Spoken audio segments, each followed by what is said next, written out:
दो अलंकार हो गया है, अलंकार का टॉपिक चल रहा है और डेफिनेशन और शब्दालंकार हो रहा था। डेफिनेशन हो गया था, शब्दालंकार के दो भेद हो गए थे।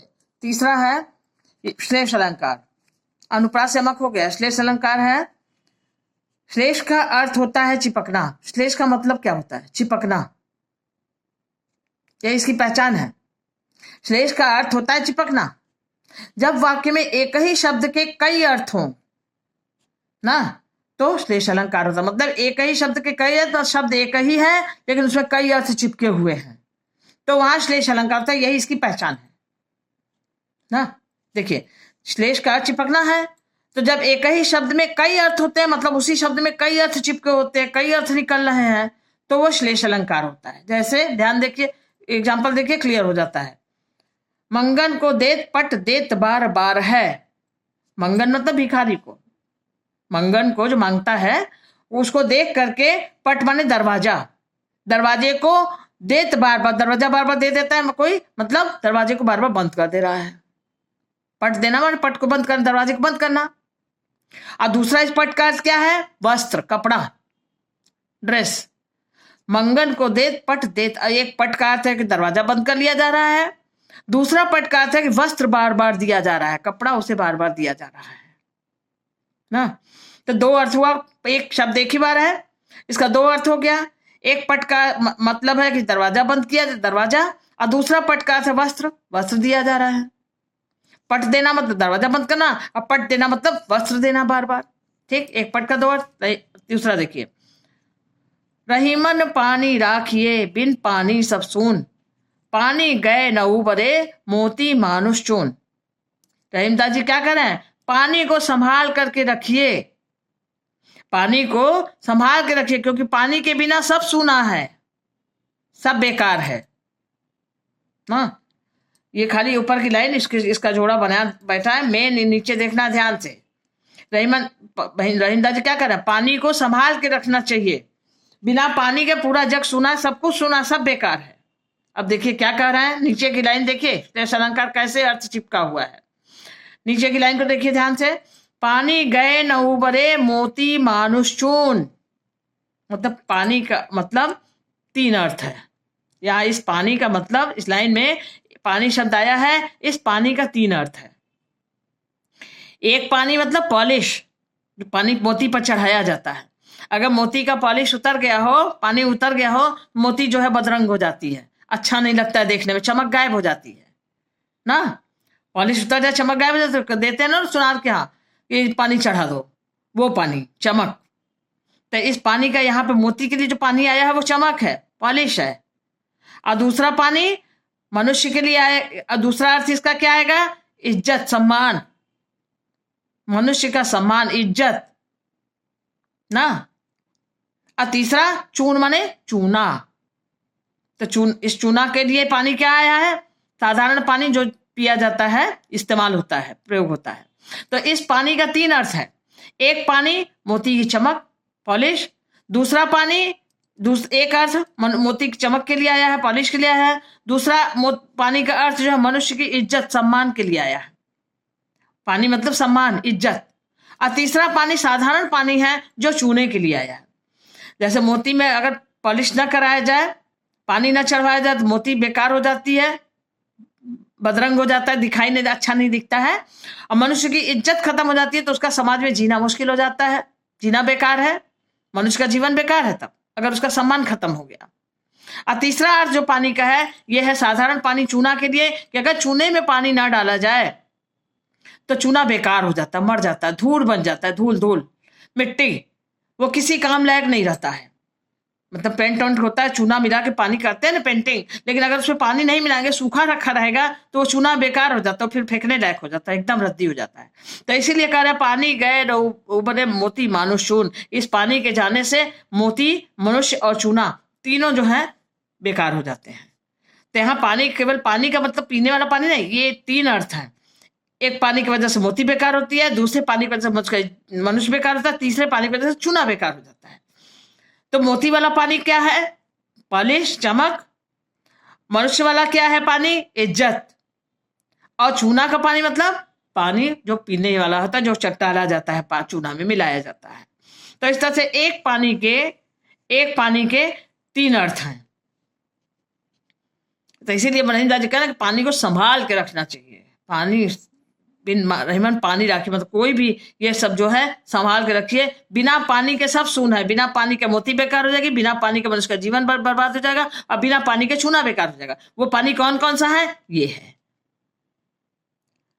पालिश, चमक, मनुष्य की इसका सम्मान, और चूने में डालने वाला साधारण पानी। एक पानी के 3 अर्थ हैं। ठीक, आगे देखिए। सुवर्ण को खोजत फिरे कभी व्यभिचारी चोर। सुवर्ण, यहाँ यमक अलंकार में क्या था? ध्यान दीजिए, अर्थ अलग अलग होते थे, शब्द भी कई बार आते थे। यहाँ शब्द एक ही बार आया है, ये पानी, लेकिन इसके अर्थ अलग अलग हैं इस पानी के। वहां शब्द कई बार हो रहा था, रिपीट हो रहा था शब्द, और उसका अर्थ अलग था यमक अलंकार में। दोनों को एक ही मत समझ लीजिएगा। यहाँ शब्द 2 बार आ रहा है, 2 बार आ रहा है, 2 बार आ रहा है, देखिए सब 2 बार 3 बार, और अलग है। यहाँ एक ही शब्द आ रहा है और उसके कई अर्थ हो रहे हैं, दोनों में फर्क है। आगे देखिए, सुवर्ण को खोजत फिरत कभी व्यभिचारी चोर। यहाँ देखिए, सुवर्ण के 3 अर्थ हैं।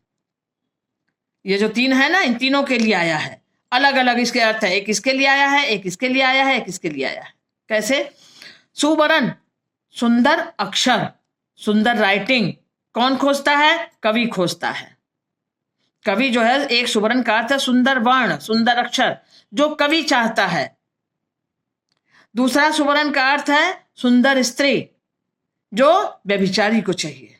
इसका नाम ही है व्यभिचार करने वाला, व्यभिचारी। सुंदर स्त्री, पहला अर्थ तो ये था, सुंदर अक्षर, सुंदर वर्ण, सुंदर राइटिंग, जो कवि को चाहिए होता है, कवि चाहता है। दूसरा सुंदर स्त्री, जो व्यभिचारी को चाहिए होता है। और तीसरा सुवर्ण मतलब स्वर्ण, सोना। सोना किसको चाहिए? चोर को चाहिए। चोर हर समय इसी ताक में चोरी करता है ना, कुछ मिल जाए हाथ, सोना मिल जाए, कुछ बढ़िया चीज मिल, तो वही सोना, ये सुवर्ण है सोना।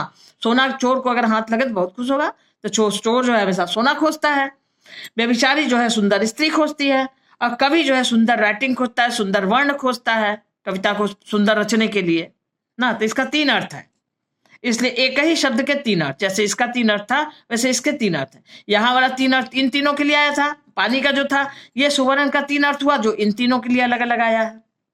अब देखिए चौथा उदाहरण, जो रहीम गति दीप की कुल कपूत गति सोए, बारे उजियारो करो बड़े अंधेरो होए।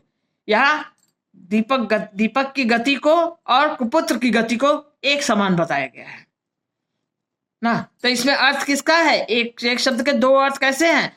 बारे उजियारो, इसका 2 अर्थ है। एक दीपक के लिए आया है और दूसरा, 2 अर्थ है, एक दीपक के लिए आया, दूसरा कुपुत्र के लिए आया है। उसी तरह से बढ़े का भी, बढ़े अंधेरों का भी, एक दीपक के लिए है और एक कपूत के लिए है, कपूत के लिए। कैसे? रहीमदास जी कहते हैं, जो गति दीपक की होती है, जलते दीपक की होती है, वही गति कुपुत्र की होती है, जो नालायक पुत्र होता है उसकी होती है। जैसे दीपक जो है जब जलाया जाता है, बारे माने बारा जाता है, गांव में देहात में देहाती भाषा में बारना बोलते हैं ना जलाने को।